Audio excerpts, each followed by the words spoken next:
नमस्कार, आप देख रहे हैं वीके न्यूज। मैं हूं सुनील राउत।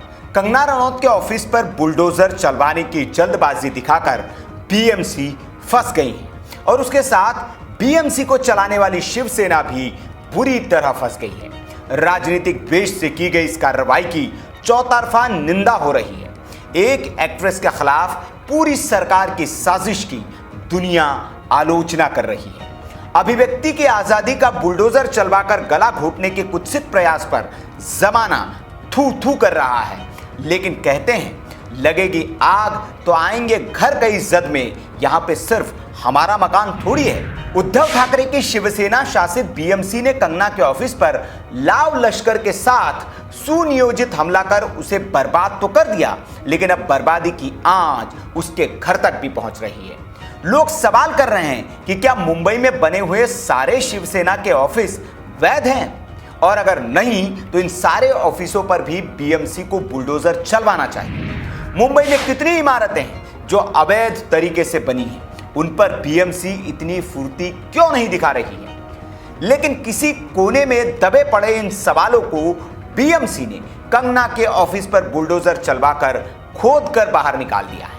और ये सवाल अब हर वो शख्स पूछ रहा है जो इस दमनकारी कार्रवाई के खिलाफ खड़ा है। शिवसेना ने बीएमसी की इस तानाशाही भरी कार्रवाई का असर अब उद्धव ठाकरे के घर तक भी पहुंच गया है। जी हां, बात उस मातोश्री की हो रही है जिसका निर्माण उद्धव ठाकरे ने बांद्रा ईस्ट में करवाया है। यह नया घर मातोश्री 2 भी बांद्रा में ही उनके पहले निवास मातोश्री से कुछ ही दूरी पर कलानगर में बन रहा है।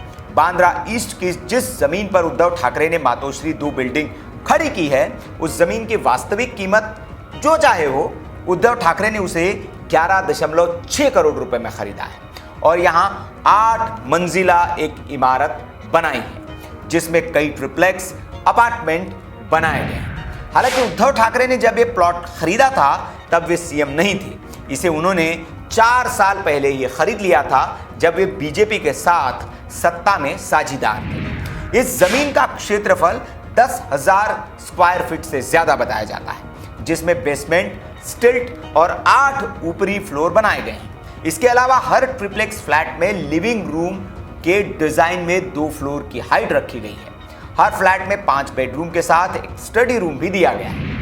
अब जब कंगना के ऑफिस पर बुलडोजर चला है तो कंगना समर्थक ये सवाल उठा सकते हैं कि जिस जमीन पर मातोश्री 2 बिल्डिंग बनी है, क्या वो पूरी तरह से वैध जमीन है? क्या इसका नक्शा और इसका निर्माण कार्य भी पूरी तरह से वैध नियमों के तहत किया जा रहा है?